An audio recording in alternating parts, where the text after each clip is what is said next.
El gobierno de Rusia acusó este lunes a Ucrania de haber intentado atacar una de las residencias del presidente Vladimir Putin. El canciller ruso, Sergei Lavrov, advirtió que Moscú revisará su posición en las negociaciones de paz con Ucrania tras estas acusaciones.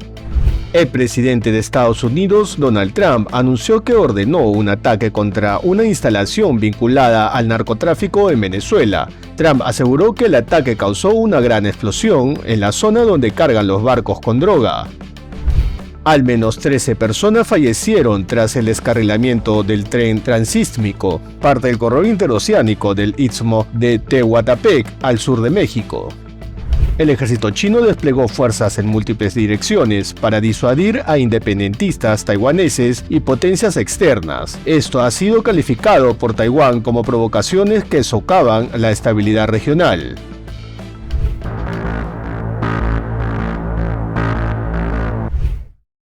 Rusia acusó a Ucrania el último lunes de haber lanzado un ataque con drones contra una de las residencias del presidente Vladimir Putin en la región de Novgorod, en el noreste del país.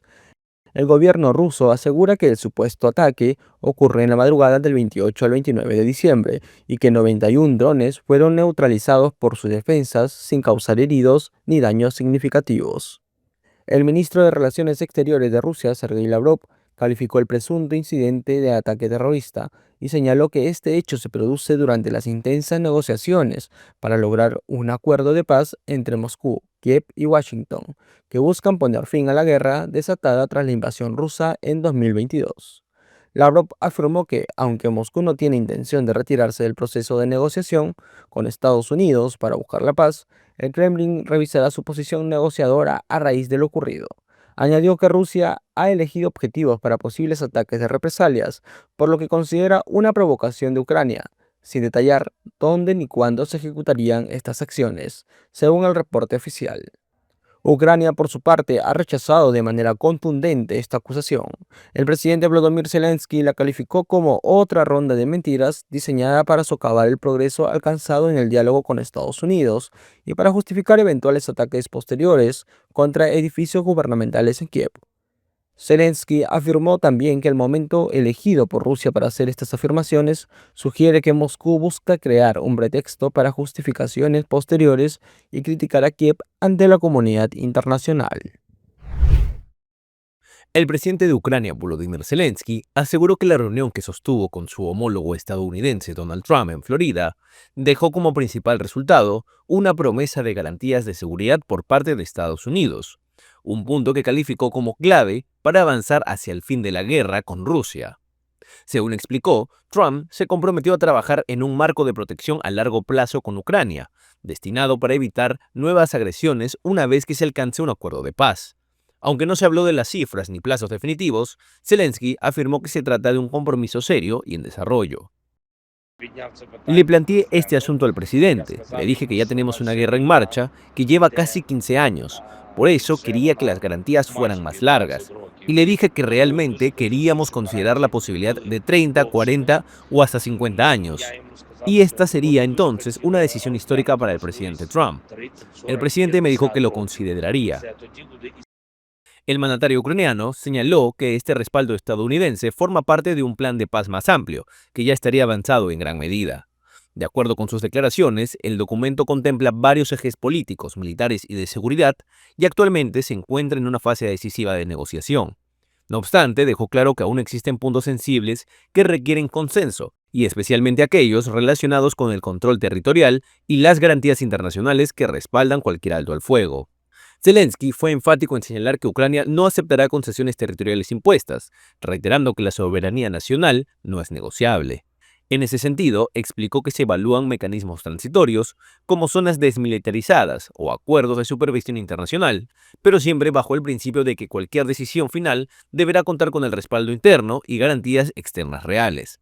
El presidente ucraniano subrayó que un acuerdo sin protección efectiva solo abriría la puerta a futuros conflictos. Creo que la presencia de tropas internacionales es una verdadera garantía de seguridad. Refuerza las garantías de seguridad que nuestros socios ya nos ofrecen y nos da confianza a los ciudadanos ucranianos. En primer lugar, a los civiles, por cierto, así como a los militares, así como a las empresas, tanto ucranianas como internacionales. Durante sus declaraciones, Zelensky también dejó entrever cierta incomodidad por la postura pública de Trump frente a los recientes ataques rusos, señalando que habría esperado una condena más firme. Aún así, destacó que el diálogo fue directo y que existe voluntad política para avanzar. Según dijo, el presidente estadounidense reconoce que el conflicto no puede prolongarse indefinidamente y que la resolución será una de las decisiones geopolíticas más relevantes del momento. Cabe señalar que el presidente ucraniano se mostró dispuesto a mantener contacto con Rusia, pero dijo que una reunión así solo sería posible después de que tanto el presidente estadounidense como los líderes europeos acordaran el marco de paz propuesto por Ucrania para el fin de la guerra. Zelensky añadió que esperaba que sus socios, que se reunirán a principios de enero como anunció el presidente francés Emmanuel Macron, brindaran garantías de seguridad a Ucrania, desde el momento en que Kiev firmara el acuerdo de paz. El presidente de Estados Unidos, Donald Trump, recibió el domingo a su par ucraniano, Volodymyr Zelensky. El mandatario norteamericano, quien había prometido terminar con el conflicto entre Ucrania y Rusia en el primer día de su segundo mandato, iniciado en enero, afirmó que no tiene un plazo, pero que espera acelerar el proceso con esta reunión. Y destacó que tanto Zelensky como el presidente ruso Vladimir Putin están comprometidos seriamente con la paz. Si todo va muy bien, tal vez tomará unas semanas. Y si va mal, será durante más tiempo. Y si va realmente mal, no va a suceder. Sería una pena, también existe esa posibilidad. Es posible que no se lleve a cabo, pero en unas semanas creo que lo sabremos de una forma u otra. Discutimos todos los aspectos del marco de paz, que incluye, y hemos logrado grandes avances, un plan de paz de 20 puntos, acordado en un 90%. Las garantías de seguridad entre Estados Unidos y Ucrania están acordadas al 100%. Las garantías de seguridad entre Estados Unidos, Europa y Ucrania están casi acordadas. La dimensión militar acordada al 100%, el plan de prosperidad en fase de finalización. Al igual que cuando Zelensky se reunió por última vez con Trump en octubre, Putin habló poco antes por teléfono con el mandatario estadounidense, quien catalogó la conversación como muy productiva. El Kremlin señaló que Trump coincidió en que un simple alto al fuego solo prolongaría el conflicto, en tanto exigía que Ucrania cediera en materia territorial. Zelensky ha buscado mostrar su disposición a trabajar dentro de los planes del presidente estadounidense. Pero Putin, que ordenó la invasión a Ucrania que desencadenó la guerra en 2022, no ha dado señal alguna de que vaya a aceptarlos.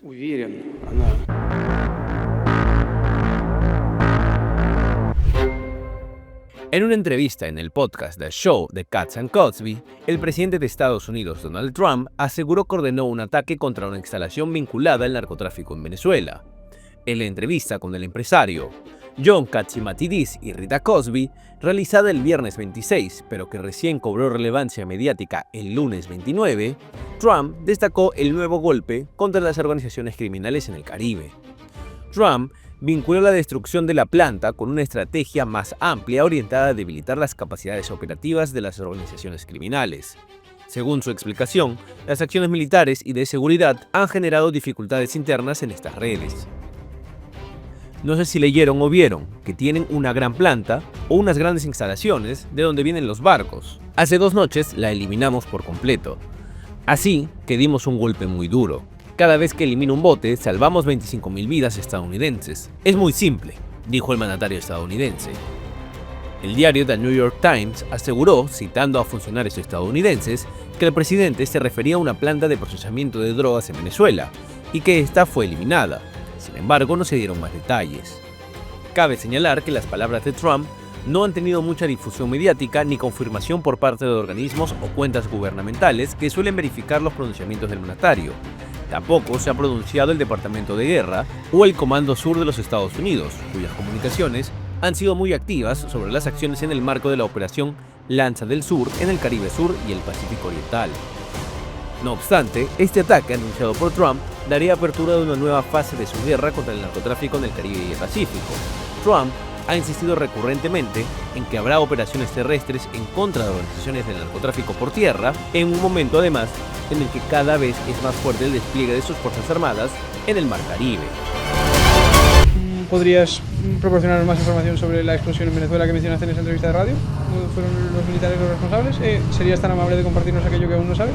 Bueno, no importa, pero hubo una explosión importante en la zona del muelle donde cargan las lanchas con drogas. Ahí es donde cargan las lanchas con drogas. Así que atacamos todas las lanchas y ahora atacamos la zona. Es la zona de implementación. Ahí es donde implementan. Y eso ya no existe. Ciudadanos en Caracas disfrutaron este domingo de un concierto que asistentes calificaron como una defensa de la identidad venezolana y de la paz, que puso fin a una serie de espectáculos musicales organizados por el gobierno de Nicolás Maduro con motivo de la Navidad y en medio de las tensiones por el despliegue militar de Estados Unidos en el Mar Caribe.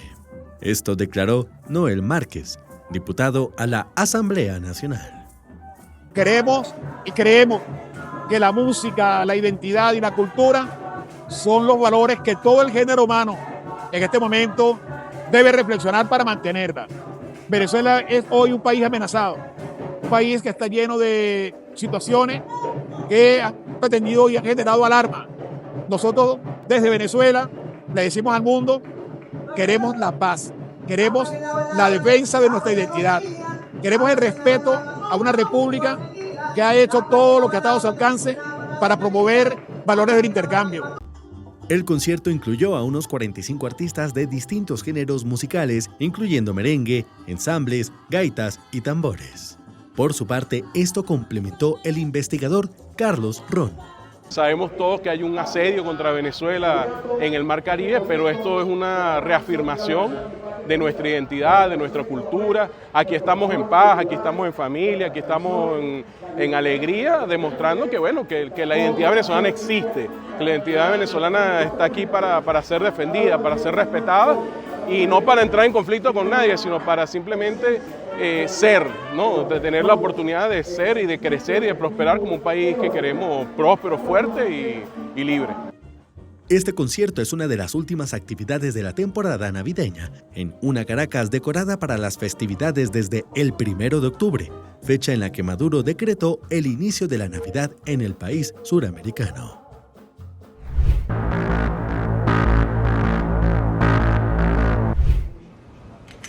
El presidente estadounidense Donald Trump volvió a exigir el lunes el desarme de Hamás al comienzo de una reunión en su residencia de Mar-a-Lago con el primer ministro israelí Benjamín Netanyahu. Al responder a una consulta de un periodista sobre cuánto tiempo tomará pasar a la fase 2 del plan de paz para Gaza, Trump dijo que lo más rápido posible, pero advirtió que tiene que haber un desarme de Hamás.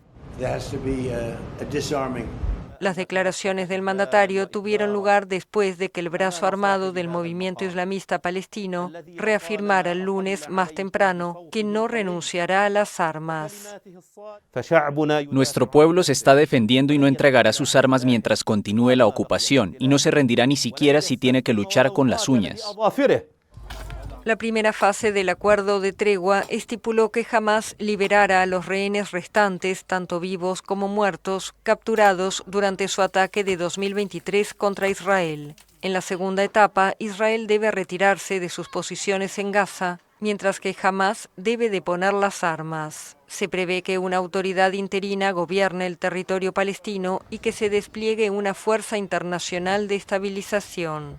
Pero ambas partes han denunciado frecuentes violaciones del alto al fuego. Según varios reportes, Trump quiere anunciar ya en enero un gobierno palestino que reemplace el mandato de Hamás en Gaza. El presidente de Estados Unidos restó importancia a los informes sobre tensiones con el primer ministro israelí, diciendo que puede ser muy difícil, pero que Israel quizá no existiría sin su liderazgo tras los ataques de Hamás del 7 de octubre de 2023. Netanyahu aseguró por su parte que su país nunca ha tenido un amigo como el presidente Trump en la Casa Blanca. Estados Unidos y la Oficina de Coordinación de Asuntos Humanitarios de la ONU firmaron un acuerdo por el que la administración de Donald Trump aportará $2.000 millones a 17 programas de asistencia humanitaria de Naciones Unidas en 2026, tras un año marcado por fuertes recortes de Washington a la cooperación internacional. Tom Fletcher, coordinador humanitario de la ONU, declaró: Este es un acuerdo histórico. Más allá de las cifras, lo verdaderamente importante es que millones de vidas se salvarán en 17 países. Quiero agradecer al presidente Trump, al secretario de Estado Rubio y a Jeremy y su liderazgo y contribución, así como el trabajo conjunto para impulsar las reformas necesarias y maximizar el impacto vital de esta labor. El subsecretario Lewin agregó por su parte que Estados Unidos y Naciones Unidas están trabajando juntos para reformar el sistema humanitario. Este es un momento realmente importante porque Estados Unidos y las Naciones Unidas están trabajando juntos en cómo debe ser un sistema humanitario reformado, más reducido y más eficiente. Esto es, ante todo, gracias al liderazgo del presidente Trump cuando llegó al cargo. Nos encontramos con un sistema humanitario que había crecido más allá de sus posibilidades, que era insostenible, que no solo Estados Unidos, sino también otros donantes ya no podían sostener y que era ineficiente. El acuerdo se enmarca en el Plan Humanitario de la ONU para 2026, que busca atender a 87 millones de personas en crisis en 17 países, con un presupuesto total solicitado de $23.000 millones, casi la mitad de lo pedido en 2025. La contribución estadounidense llega junto a un compromiso de reforma del sistema humanitario para reducir estructuras, eliminar duplicidades y aumentar la eficiencia, en un contexto en el que la ONU reconoce la necesidad de garantizar mayor control y rendición de cuentas sobre el uso de los fondos. El descarrilamiento del tren transísmico, parte del corredor interoceánico del Istmo de Tehuantepec, al sur de México, ha dejado un saldo mortal de al menos 13 personas fallecidas y 98 heridas, según reportes preliminares difundidos por las autoridades y servicios de emergencia. El accidente ocurrió este 28 de diciembre, mientras el tren realizaba un recorrido de pasajeros en la línea Z, que conecta los puertos de Veracruz y Oaxaca. La unidad estaba conformado por 2 locomotoras principales y 4 vagones, en los que viajaban más de 200 pasajeros. De acuerdo con la información disponible, varios vagones se salieron de las vías en un tramo muy cercano a las comunidades de Istmo. Algunas personas resultaron atrapadas dentro de los mismos, mientras que otras fueron proyectadas fuera del tren. Equipos de protección civil, personal médico y fuerzas de seguridad trabajaron durante horas para rescatar a los heridos, brindar atención de emergencia y trasladarlos a hospitales de la región. Las autoridades federales informaron que se abrió una investigación para determinar las causas del accidente. Entre las hipótesis que se analizan figuran las posibles fallas mecánicas, condiciones de la vía o factores operativos, aunque hasta el momento no se ha emitido un dictamen oficial. También se indicó que se revisarán los protocolos de seguridad del proyecto ferroviario, considerado una de las obras estratégicas del sur del país. Las prioridades, porque hay que garantizar, número 1, la atención a las víctimas y a sus familiares. Segundo, esclarecer. Para ello hay 2 instituciones, esclarecer con mucho rigor qué fue lo que ocurrió. Segundo, muy importante, el análisis con rigor de qué ocurrió, qué causó este accidente. Y el tercero, pues, es garantizar la seguridad del tren interoceánico. El almirante secretario de la Marina, Raimundo Pedro Morales Ángeles, informó que las autoridades recibirán el registro de movimientos del tren, conocido como Caja Negra o Pulse. De acuerdo con Morales, durante este lunes 29 de diciembre, de manera coordinada, la Fiscalía General de la República, la Agencia Reguladora del Transporte Ferroviario y la Secretaría de Infraestructura, Comunicaciones y Transportes harán la evaluación técnica de los hechos. Raimundo Morales informó que una camioneta exploradora realizó una inspección en la vía del tren interoceánico antes del accidente registrado el 28 de diciembre en el Istmo de Tehuantepec, sin detectar problemas. Cabe señalar que aunque se habían producido otros accidentes en esta vía férrea, hasta el domingo ninguno había sido tan mortal. Respaldo del Congreso argentino al presidente Javier Milei. El Senado aprobó el viernes el primer proyecto de presupuesto del gobierno, que ya había obtenido el aval de los diputados. El texto prevé una inflación del 10,1%, un crecimiento del Producto Interno Bruto del 5% para el próximo año y reafirma el objetivo de equilibrio fiscal, ancla del gobierno. Los senadores aprobaron en particular un polémico capítulo que elimina los pisos de financiamiento para educación, ciencia y defensa y establece mayores exigencias administrativas para que las universidades accedan a transferencias de fondos. El presidente ha gobernado hasta ahora con el presupuesto prorrogado de 2023 pese al impacto de la inflación de estos 2 años, lo que redundó en el desfinanciamiento de sectores como ciencia, salud y educación. Apoyado en una bancada mayor tras su victoria en las legislativas de octubre y en acuerdos con gobernadores de otras fuerzas, Milei buscará en sus próximos 2 años de gestión avanzar con una batería de reformas. El debate de una de las más sensibles, la laboral, que provocó rechazo sindical y movilizaciones, fue postergada hasta febrero. El gobierno anticipa también iniciativas impositivas y previsionales para los próximos meses.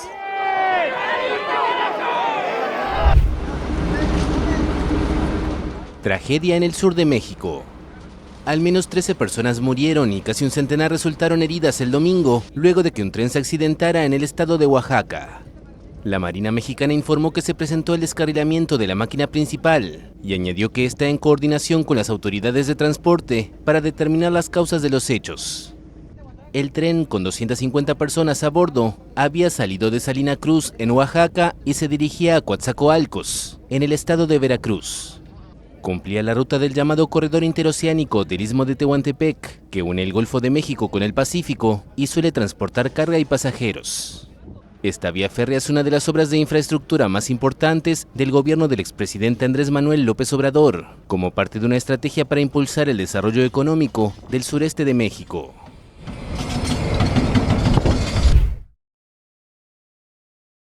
La estatal Codelco y la minera privada SQM anunciaron el sábado la creación de una gigantesca empresa para la explotación de litio en Chile. La asociación forma parte de la Estrategia Nacional del Litio anunciada por el gobierno del izquierdista Gabriel Boric en 2023, con el objetivo de recuperar el liderazgo mundial en la producción de este metal liviano que perdió en 2016 a manos de Australia. Chile posee la mayor reserva de este metal clave en la transición energética, usado, por ejemplo, para las baterías de autos eléctricos. La empresa se llamará Nova Andino Litio S.p.A. y buscará aumentar la producción en unas 300.000 toneladas al año en el Salar de Atacama, en el norte del país. El acuerdo pasó por la aprobación de más de 20 organismos de regulación nacionales e internacionales, entre ellos China, Brasil, Arabia Saudita y la Unión Europea. Según Codelco, la principal productora mundial de cobre, con este acuerdo el Estado chileno recibirá entre 2025 y 2030 alrededor del 70% del margen operacional que genere la nueva producción, y desde 2031 el 85% de ese margen. En 2024, el llamado oro blanco representó el 3% de las exportaciones de Chile. Ataque armado frente a una playa turística en el suroeste de Ecuador. 6 personas, incluida una bebé, murieron el domingo durante el tiroteo ocurrido en Puerto López, en la provincia de Manabí. Otras 3 personas resultaron heridas.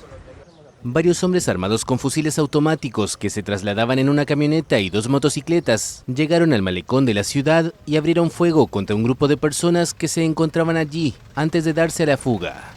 La policía aseguró que las primeras indagaciones apuntan a disputas internas entre estructuras delictivas. Vamos a hacer algunos allanamientos para dar con la localización y captura de estos delincuentes que están tratando de generar el miedo y la zozobra aquí en el sector de Puerto López, en la provincia de Manabí. El tiroteo se dio en medio de una ola de violencia durante el fin de semana que, según la prensa local, dejó al menos 9 muertos en la ciudad.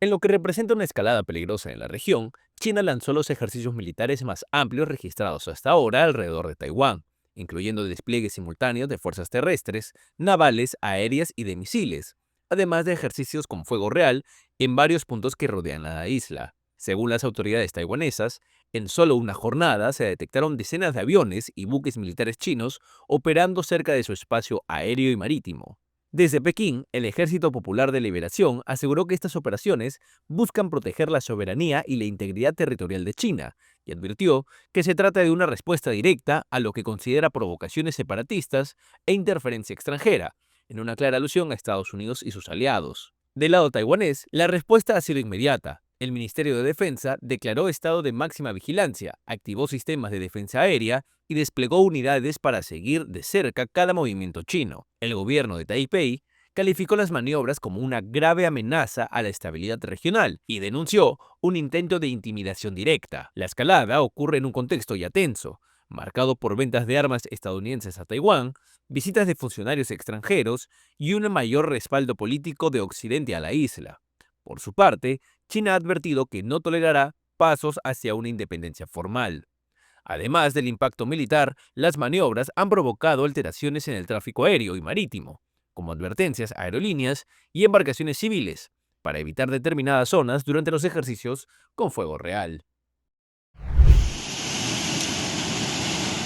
Los equipos de búsqueda hallaron el lunes los cadáveres de otras 2 víctimas de las inundaciones en el sur de España, lo que eleva a 3 el número de fallecidos. La Guardia Civil informó que uno de los cuerpos fue encontrado a unos 3 kilómetros del lugar donde fue arrastrado el domingo por un río crecido cerca de la ciudad de Granada. La televisión española indicó que el joven de 20 años había intentado cruzar el lecho del río en una motocicleta.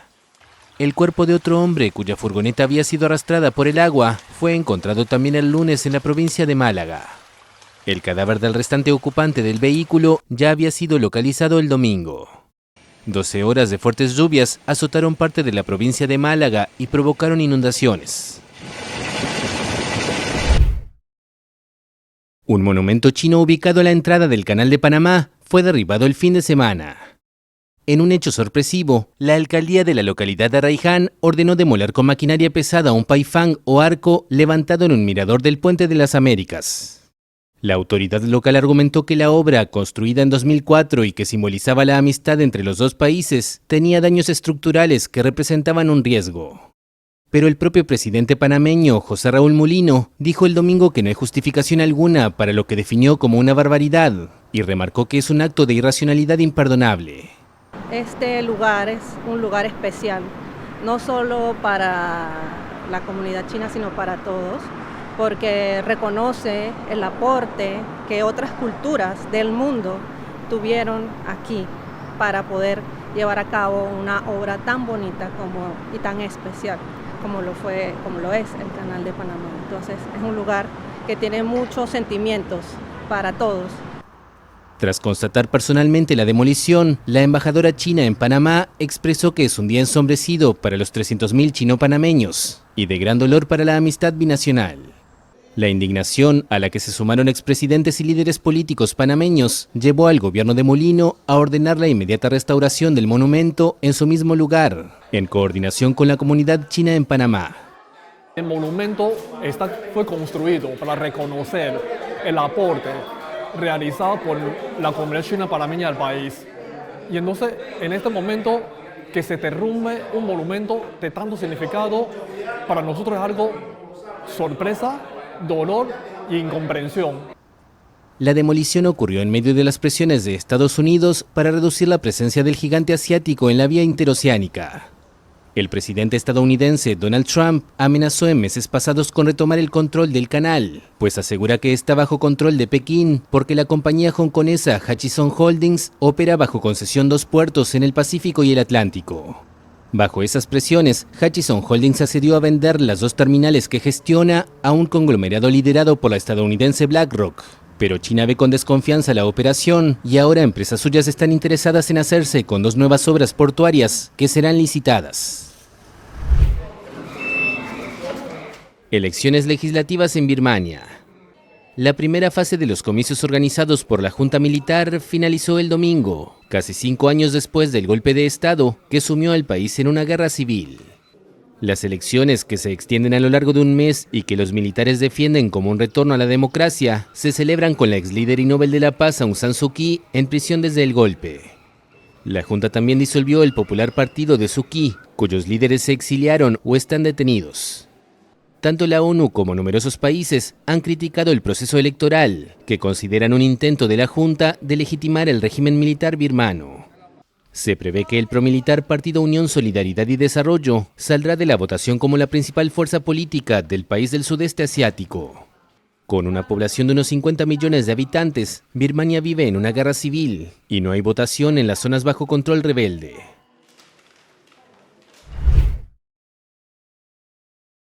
Corea del Norte lanzó al mar 2 misiles de crucero de largo alcance.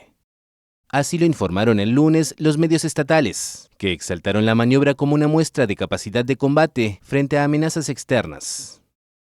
Según la agencia de noticias KCNA, el líder norcoreano Kim Jong-un supervisó el ejercicio realizado el domingo sobre el Mar Amarillo e instó al desarrollo ilimitado y sostenido de las fuerzas nucleares de su país.